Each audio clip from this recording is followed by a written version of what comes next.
Tiago, capítulo de número 4, verso 13 ao verso 15.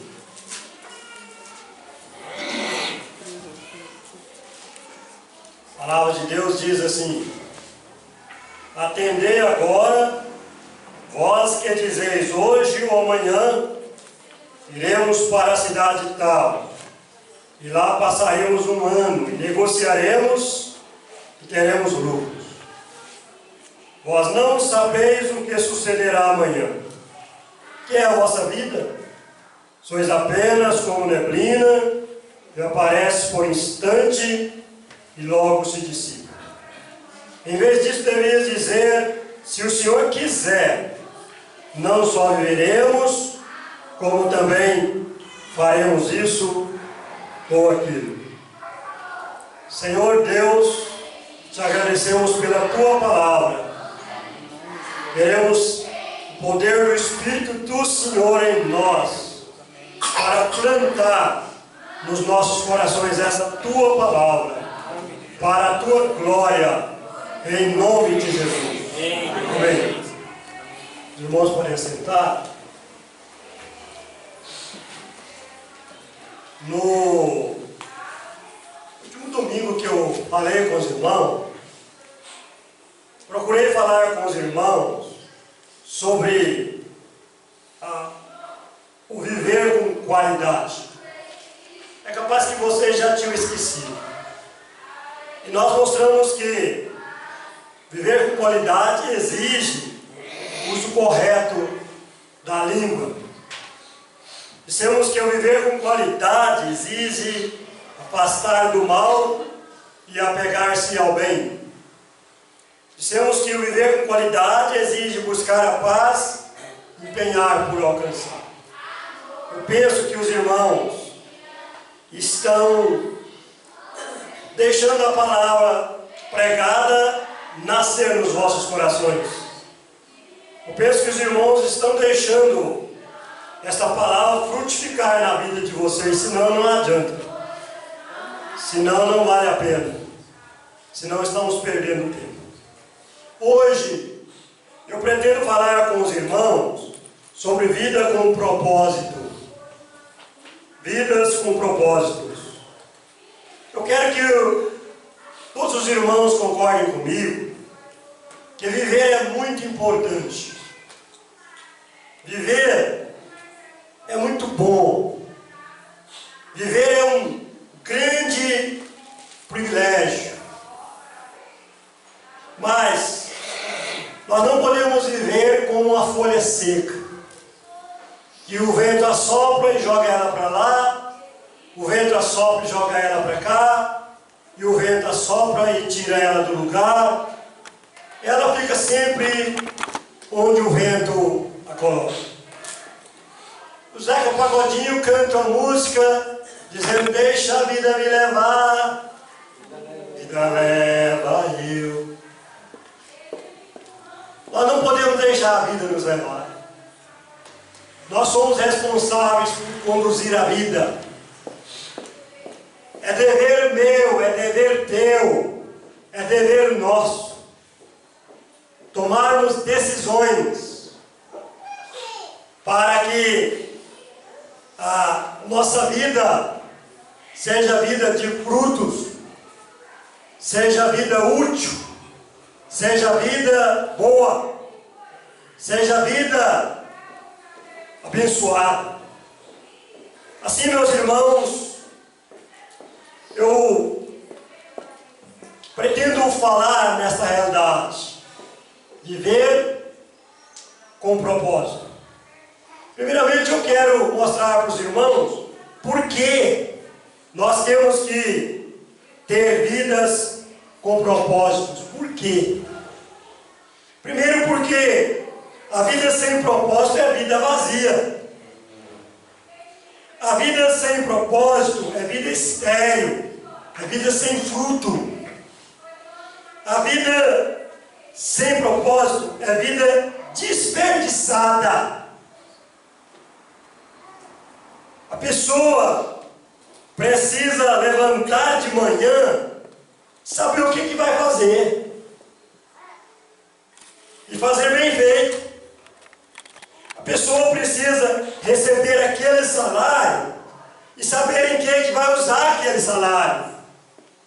e usar direito, de acordo com a direção divina, porque gastais o vosso dinheiro naquilo que não é pão. Muitos de nós ganhamos pouco e gastamos mal. Temos aquelas lâmpadas que não são econômicas nas nossas casas, e as lâmpadas ficam acesas até tarde da noite. No final do mês a conta vem R$300. Se mantivesse só a lâmpada do cômodo onde tivesse alguém acesa, a conta viria de R$150. Muitos de nós não sabemos usar a água, que é uma bênção de Deus. Vamos lavar 5 pratos, gastamos um balde cheio de água e vai para a fossa. Vamos lavar as mãos e ficamos ali pregando sempre nossas mãos e gastamos outro balde de água. Final do mês, a despesa da água é R$300, podia ser 70. Meus irmãos, são coisas simples, mas que nós precisamos aprender a usar, porque é o nosso suor que está indo para lá abaixo, é um bem precioso que está acabando, que está deteriorando. Então, é preciso que nós saibamos viver com propósito, porque a vida sem propósito é vazia, é estéril, é desperdiçada e é infrutífera. Cada um de nós precisamos saber onde queremos chegar e trabalhar para chegar onde pretendemos chegar e sermos fiéis no viver para que cheguemos onde propusemos chegar.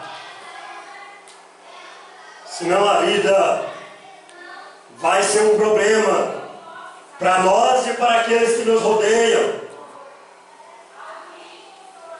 Amados, segundo, é preciso que nós aprendamos a viver com propósito, porque as bênçãos, elas vêm mediante propósito. Se a gente não tem um propósito para o dia, para o mês, para o ano, se a gente não tem um propósito com o que ganhamos, não tem como ser abençoados naquilo que ganhamos e nem naquilo que nós fazemos.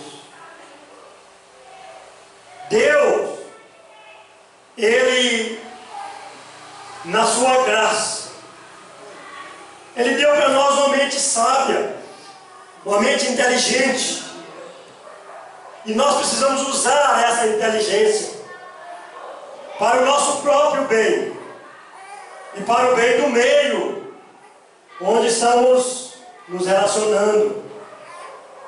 Eu fico pensando em Jacó, quando lutava com Deus, e Deus disse: deixa-me ir. E Jacó disse o que para Deus? Não te deixarei enquanto tu não me abençoares. Aí Deus disse: você não vai chamar mais Jacó, que significa usurpador, enganador, mas Israel é o seu nome. Jacó lhe teve a sua sorte mudada. Mas por quê? Porque ele tinha um propósito. Qual era o propósito? Ser abençoado. Não te deixarei enquanto tu não me abençoares. Meus irmãos, uma pessoa que está lutando, o que ele mais quer é parar de lutar. Mas Jacó não queria parar de lutar. Jacó queria o quê? Ser abençoado. E esse precisa ser o seu objetivo, o meu, nosso objetivo. Amém. Mas para sermos abençoados, nós temos que estar propositados a isso. Senão a bênção não vem. O nosso Senhor Jesus disse: buscai e achareis, pedi e dar-se-vos Ele disse o que mais? Bater e abrir e se cruzar. Meus amados, se não bater, não vai abrir não. A gente tem que estar propositado a bater. Você é que sabe o que você quer. A porta está fechada, mas bate. Você é que sabe o que você precisa. É longe, é difícil, mas busca. Diz que quem quer anda, quem não quer, manda. Busca. Procura. Vai, corre. Às vezes nós somos muito acomodados. Mas as pessoas mais acomodadas são as que menos conquistas. São as que menos adquirem. São as que menos conseguem. Amados, Deus nos criou com este propósito. Desde o momento que Ele criou o homem, Ele passou a usar o homem para, no desempenho da sua sabedoria, crescer, progredir, conquistar. Mas nós precisamos saber, a batalha é forte, a luta é grande. É bom nós pensarmos em Ana. Ana queria um filho. A sua rival zombava dela, Penina. Ela queria um filho, mas ela era estéril. Como que uma mulher estéril vai ter filho? Mas ela foi para a casa de Deus. E ela orou a Deus, pedindo um filho. Fez um voto a Deus. Se o Senhor me der um filho, eu vou te devolver. E quando Ana saiu lá do templo, ela já não tinha mais aquela angústia. Ela já estava em paz. Deus deu para Ana um filho. E ela o devolveu ao Senhor. E em compensação, Deus deu para Ana mais 5 filhos. Aquela que era estéril veio a ter 5 outros filhos. Amado, mas por quê? Porque Ana, ela sabia o que ela queria, era filho. E ela buscou esse filho. Ela foi para a casa do Senhor. O profeta do Senhor, o sacerdote, tentou desanimar, mas ela ficou firme ali, como uma pessoa embriagada, insistindo com o Senhor no filho. Então a gente precisa saber que a vida com propósito, ela gera bênçãos. E terceiro, meus irmãos, se não tiver propósito no viver, nós não vamos chegar a lugar nenhum. Se não tiver propósito no viver, nós não vamos conquistar nada. E a vida vai passar do mesmo jeito. Muitos são aqueles que na velhice descobrem que viveram, mas não foram.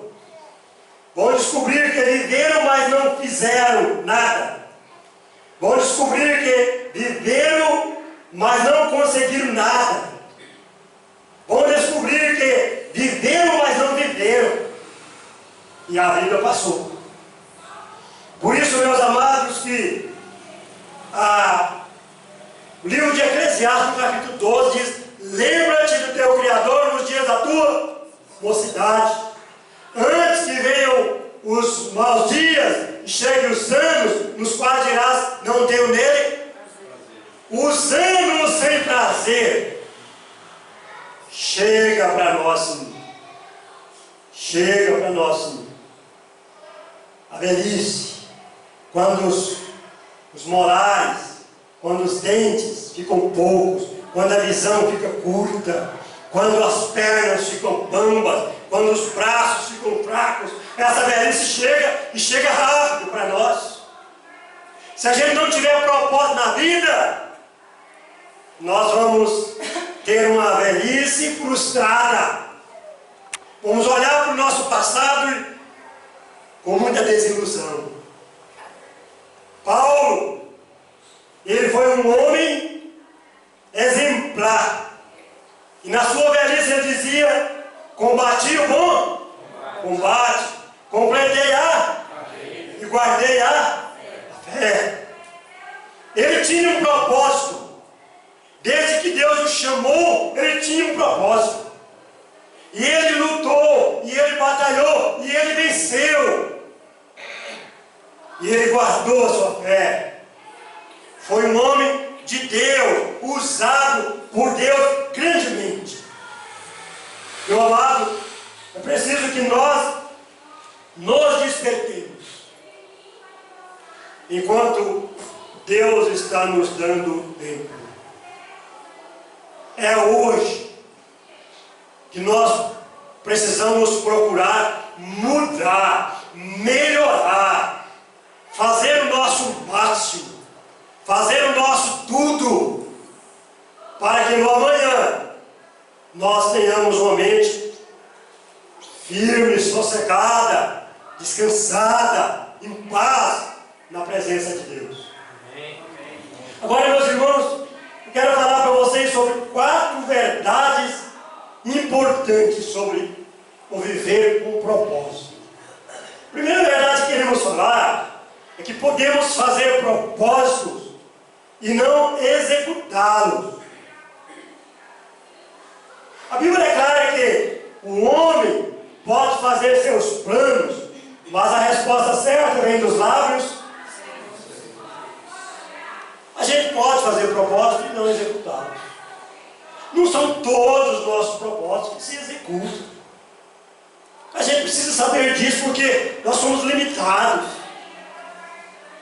A gente pensa uma coisa e no momento é aquilo, e de repente não é aquilo. Não.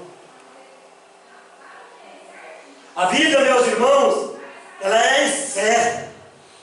A vida, meus irmãos, ela é insegura. A vida ela é também passageira.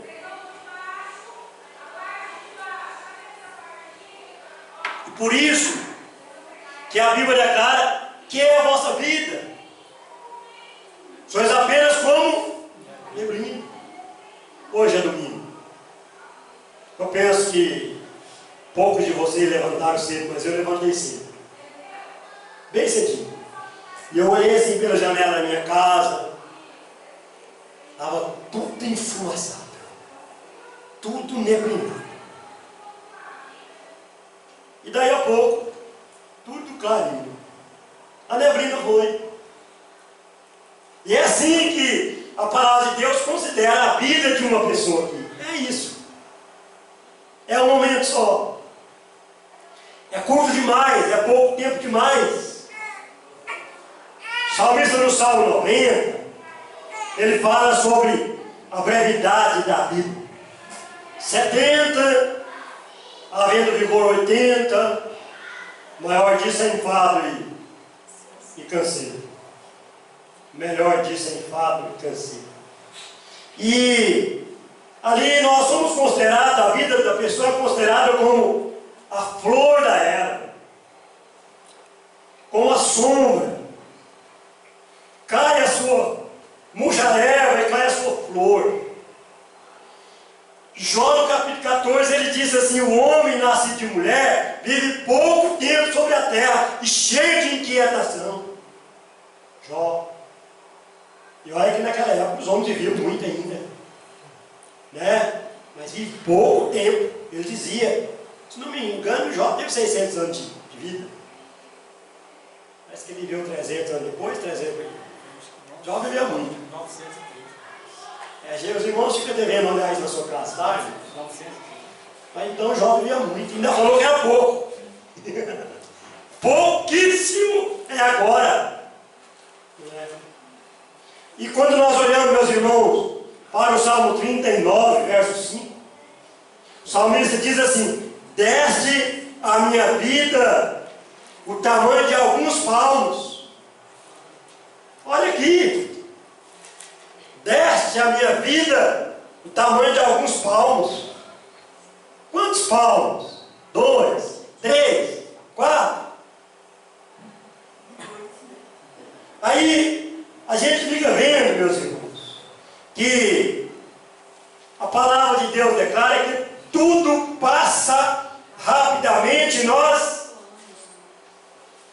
voamos.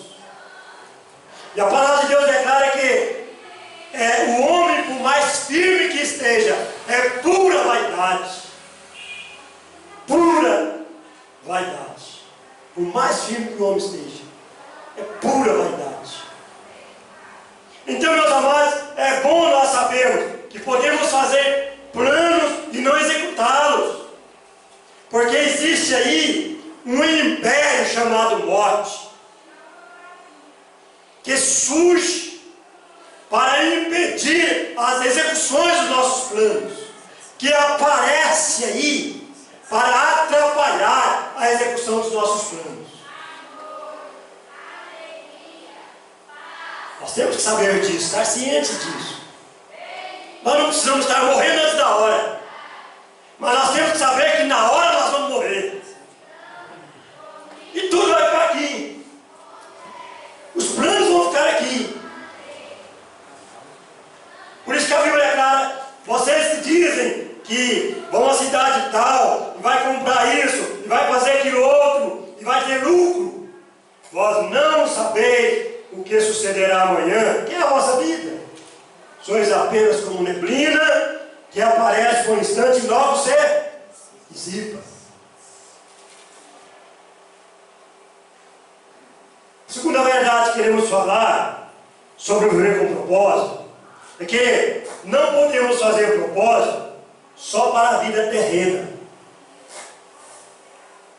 Não devemos fazer propósito só para a vida terrena. O Senhor Jesus falou do rico insensato. Plantou muito, colheria muito, construiria um galpão grande, guardaria tudo ali e diria: come, folga, bebe e fica em descanso para muitos anos. E Deus dizia: o quê? Louco. Louco. Hoje pedirão a tua alma e o que tens preparado, para quem será? Jesus disse assim: é aquele que entesoura para si mesmo e não é rico para com Deus. É tolo, é insensatez fazer planos voltados apenas para as coisas desta vida. A pessoa precisa sim preocupar com a salvação da sua alma, porque a vida física ela chega ao final, mas a vida da nossa alma não tem final. Quando Deus soprou nas narinas do homem, o homem tornou-se alma vivente. Essa alma vive sempre, viverá sempre. E é preciso que nós preocupemos no viver bem desta alma, depois que deixarmos esta vida física. E disso depende de nós nos dispusermos a receber o Salvador, o Senhor Jesus Cristo. Pois a Bíblia é clara que aquele que tem o Filho tem vida. Aquele que não tem o Filho de Deus não tem a vida. A pessoa não pode viver e morrer sem fazer uma aliança com Jesus Cristo. Porque se a pessoa vive e morre sem ter uma aliança com Jesus Cristo, ela vai perder-se para sempre, perder-se eternamente, porque morre fora do caminho, e morrer fora do caminho é morrer perdido. A pessoa precisa preocupar em viver para agradar a Deus. A Bíblia é clara: não vos embriagueis com vinho no qual há dissoluções, mas procurai compreender qual a vontade do Senhor. Deus tem uma vontade para a sua vida, para a minha vida, para a nossa vida. E nós precisamos procurar descobrir qual é essa vontade. E nós precisamos estar vivendo esta vontade de Deus para nós. A palavra de Deus diz: procura apresentar-te diante de Deus aprovado, como obreiro que não tem de que se envergonhar. Você, no seu viver está sendo aprovado ou você está sendo reprovado? Deus está ali te dando nota, considerando suas escolhas, suas ações, suas atitudes, e Ele te dá nota. E no final, aprovado ou reprovado. É preciso que preocupemos em sermos aprovados por Ele. É preciso que preocupemos com isso todos os dias. Ao nos levantar, nós temos que estar pensando nisso. Quando enfrentamos um problema, uma adversidade, uma situação difícil, nós temos que saber, o nosso Pai, o nosso Senhor, Ele está olhando para mim e Ele pode me aprovar ou me reprovar nessa situação. Terceira verdade sobre vida com propósito é que não podemos fazer propósito independentes de Deus. Porque diz a Bíblia que é Deus quem efetua em nós tanto querer como o realizar. Meus irmãos, é sábio o servo que conta para o Senhor os seus sonhos. Olha, você amanhece o dia, você planeja fazer isso, aquilo outro. Você começa o mês, você planeja fazer isso, aquilo outro. Você recebe o seu salário, você conta, você planeja fazer isso e aquilo. Conta isso para o seu Senhor. Peça a sabedoria dEle, peça poder dEle, peça a ajuda dEle. E eu quero dizer, Ele está mais interessado em te ajudar do que em você de ser ajudado. Deus quer te ajudar. Ele tem prazer em te ajudar, em abrir as portas para você vencer aquela situação e ficar fortalecido e glorificar o seu nome e exaltar a sua pessoa. Amém. Amados, no livro de Provérbios, no capítulo 3, verso 6, diz que nós temos que reconhecer Deus em todos os nossos caminhos. E Ele vai fazer o quê? Endireitar as nossas veredas. Reconhecer Deus em todos os nossos caminhos. Não é só num, não. Não é só em dois, não. Em todos os nossos caminhos. E Ele vai endireitar as nossas veredas. Nós precisamos orar muito.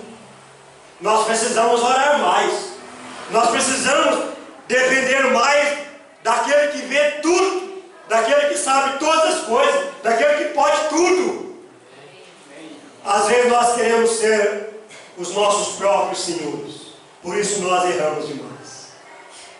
Feliz é o servo que reconhece o senhorio de Deus em tudo na sua vida, em todas as situações, em cada condição.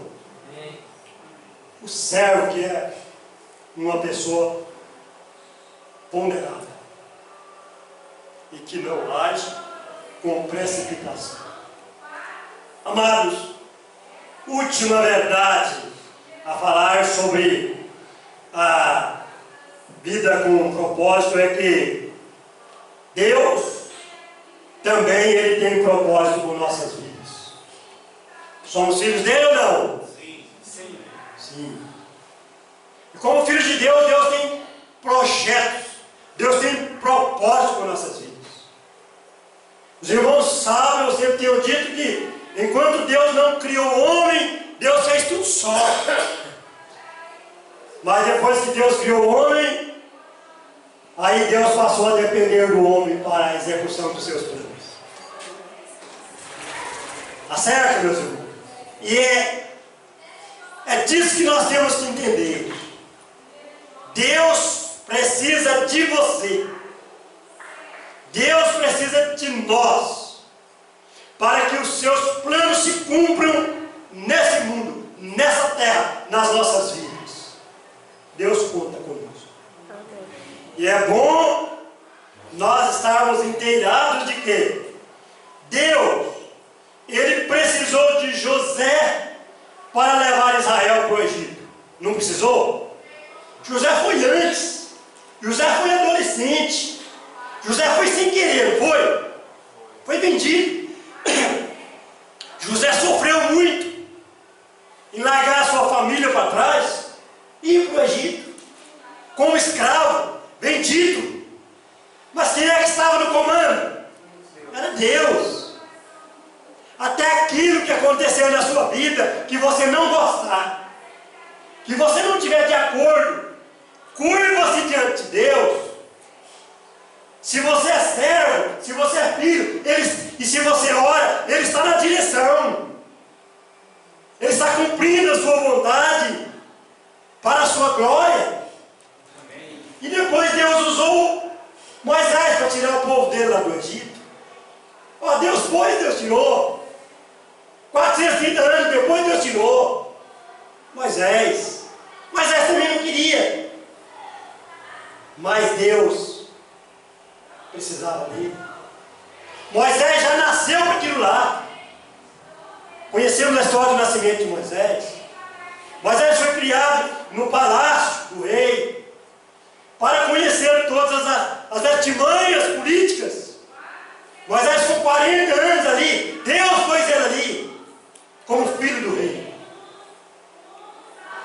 Mas aquilo não era suficiente. Moisés foi para o deserto. Deus precisava de Moisés 40 anos no deserto, pastoreando as ovelhas, queimando naquele sol escaldante, vivendo aquela vida difícil. Quantas vezes eu penso que Moisés chorou, lembrando do Egito, a vida farta que ele tinha no Egito. Mas Deus precisava dele ali no deserto. Deus estava preparando, Deus tinha propósito com ele ali, para depois ele poder tirar o povo de Deus dali e levar lá para perto de Canaã. E depois Deus usou Josué para conduzir o povo para a terra de Canaã. Moisés fracassou, Deus não pôde usar Moisés, Deus escolheu Josué. Josué foi escolhido desde o princípio. Onde Moisés estava, no deserto, Josué era um assessor de Moisés. Josué estava junto com Moisés. Deus estava preparando Josué para depois penetrar o seu povo na terra de Canaã. Deus precisou sempre do homem. Deus precisa sempre do homem. Deus tem propósito na vida do homem, na minha, na sua, nas nossas vidas. Meus irmãos, é preciso que estejamos à sua disposição para sermos usados por Ele, como Ele quer, da forma como Ele quiser, onde Ele quiser e para a glória dEle. Eu concluo essa mensagem pedindo licença para os irmãos para mostrar que é importante vivermos com propósito, de termos propósitos. Eu me converti com 17 anos, porque eu tinha o propósito de salvar a minha alma. Se você tem o propósito de salvar a sua alma, está ouvindo a palavra de Deus, você pode deixar Jesus entrar no seu coração, porque sem Ele você não verá a salvação de Deus. Só Jesus pode preparar você para o céu, porque só Ele é o caminho. Com 18 anos, eu comecei a namorar com a minha esposa. Eu vejo os garotos de 18 anos hoje, são tudo crianças. Eu também era. Mas eu tinha um propósito, casar. E eu tinha um propósito, não pagar aluguel. E eu comecei a trabalhar para comprar um lote. Quando eu tinha 3 mil, o lote era 7. Quando eu tinha 7 mil, o lote era 15. Melhor, quando eu tinha 8 mil, o lote era 15. Mas eu não comprei um lote, mas comprei meio. Foi 8 mil ali e fiz uma casinha. Não paguei aluguel. Quando eu tinha 21 anos, eu comecei a contribuir para a Previdência Social. E eu contribuí 35 anos para a Previdência. Todos os meses eu contribuía autônomo, porque eu nunca fui registrado. Passei por fases mais difíceis, mas nunca parei de pagar um mês Me aposentei com 57 anos. Eu tenho 61 anos. 4 anos que o governo manda o meu salário. E não é um mínimo só não. Porque eu contribuí bem. Eu sabia que eu ia precisar colher. A gente tem que ter propósito na vida e trabalhar. Porque a semeadura é certa, mas a colheita também, ela é certa. Deus te abençoe. Deus te desperte para você pôr em prática a palavra de Deus para o seu bem, para a glória de Deus, em nome de Jesus. Amém. Nós temos aí